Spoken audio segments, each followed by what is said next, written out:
This is Donna with More Than a Review, and we are here with Lonnie, who has just published his first book, and already we're getting tremendous reviews about it. I wanted to read, there are some that are comparing it to Where the Crawdads Sing, because he's taken three boys that are kind of set apart. Each kind of feels a little bit different than their peers, and they kind of just grow up and are dealing with all kinds of issues. And we'll actually talk about, Lonnie has picked several issues that they deal with. But I did want to read something. Someone says, Tears of the Phoenix is a window into the innermost thoughts and feelings of boys and men and their impact on their friendship and their lifelong thread in people's lives. And I think that's amazing, because you don't have many books that will do that. So I'm curious as to how that kind of came about. I took my personality, what I perceived to be my personality, and I kind of divided it into three, and I put it into each of these boys. One is, he's more spiritual. The other one is timid and afraid, and the other one is just, he doesn't know where he is at all. He doesn't know his own sense of self-value. And I think kids are going to be able to relate to that. I think you see a lot now where they're probably even the last one where they are trying to find their sense of self. Yeah, and a lot of what the book is also their relationship, not just with each other and the kids at school and around them, but it's a relationship with their parents. They're three drastically different relationships. One of the fathers is the one he's home, he's present, but he's absent. And another father is he's violent. And the other father of the third boy is gone. He died in the war. Okay. But and it sounds as if, because the book takes place in 1969-ish, but it sounds like you have a lot of issues that are relevant to today. Yes. Kind of in the book. Oh yeah, the issues we have today that everybody's talking about today were still around back then, but nobody talked about them. Yeah. One, without giving too much away, one issue is breast cancer. Back then, the words breast cancer were not even mentioned in polite company. And women they either weren't allowed to discuss it or they were in denial. And all the research back then was about lung cancer and how to save the rich white guys kind of thing, But it deals with homosexuality and bullying and a lot of issues. But it's a book about redemption and about friendship and about hope and about getting through all those things with the love and support of your friends and your family. Yeah, that's great. So it said that the boys are kind of set apart, like they feel different. Do you feel like because of what each one of them feels inside, or kind of each of their family situations, or? It's a bit of both. One boy, like I said, he feels very insecure and picked on. Well, he moved into town from up north. This is set in the southern town.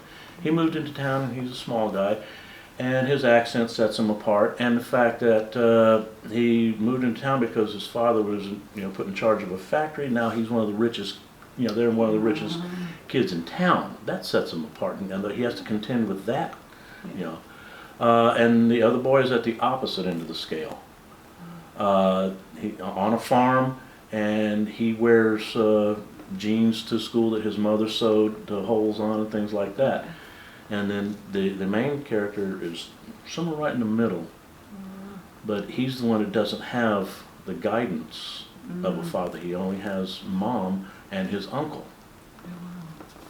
So are any of the situations in the book, because you mentioned him being new to school, and I know you may have traveled a lot in your life, so are any of the situations similar to your own? Absolutely. As a matter of fact, I'm what's called a GI brat. Okay.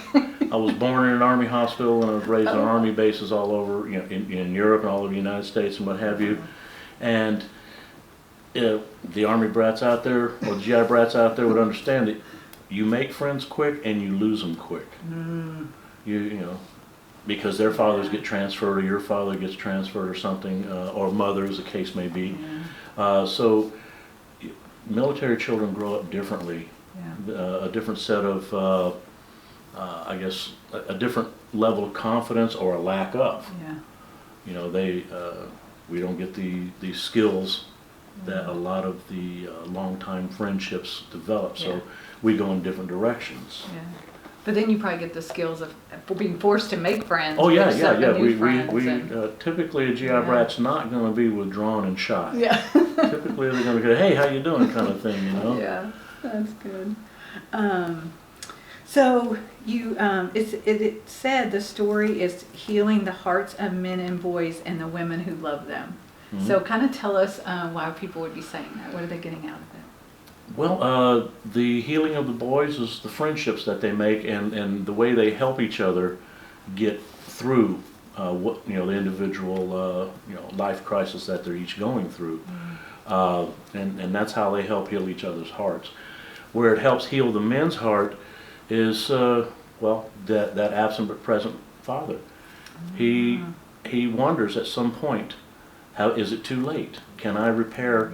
Because he overhears something, and can I repair this relationship with my son? What have I done? What have I missed out on? And that kind of, so in that respect, as far as the women that love them, they all have mothers, and their mothers worry about them in their isolation. But when they see them come together, they see how the boys blossom. Oh, yeah. And the mothers become close friends with each other as well. So they form their own support group, Yeah. more or less.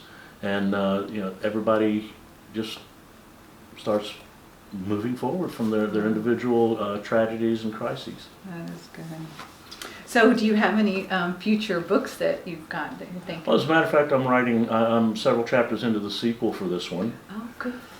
It's, without giving too much away, it's going to move into their high school days, and it's not going to be quite as altruistic, because younger boys at these age, at 10, 11, they do tend to be altruistic about different things. You know, things are just, you know, black and white. But as you get in high school, the rainbow gets thrown at you, and things change. Yeah. Personalities change, interests change, and so on. So, and that's where I'm going with this. But I also have several other books, or stories rather, that I'm in development, and they're not at all like this. Yeah, well, people are going to be excited to know that there will be a sequel. So we want to show the book, Tears of the Phoenix. And it's already out in ebook, and it'll be out in the stores on September 12th. September 10th. September 10th, so you'll be able to find it out there. So just the last question. Since you're a new writer, there's a lot of people who watch that are aspiring writers. So any advice, like going through this process for the first time? My advice would be just do it. I did this at a point where I was being treated to a long period of unemployment, and so rather than fall into a doldrums and get, you know, bitter, and I just decided to do something I've been wanting to do. Write about what it is you know. Yeah. You know, I'm sure everybody's heard that bit of advice, but do write about something that you know and you're familiar with. It gives you that depth. Pay attention to the details, because the details are actually where the story is. You know, I really have a problem with non sequiturs and empty gaps and stuff like that in the story. So I think it really makes for a better story if you make sure the I's are dotted and the T's are crossed. Yeah, that's great. Thank you so much. Well, We're thank very you. excited for your new book. No, thank you very much.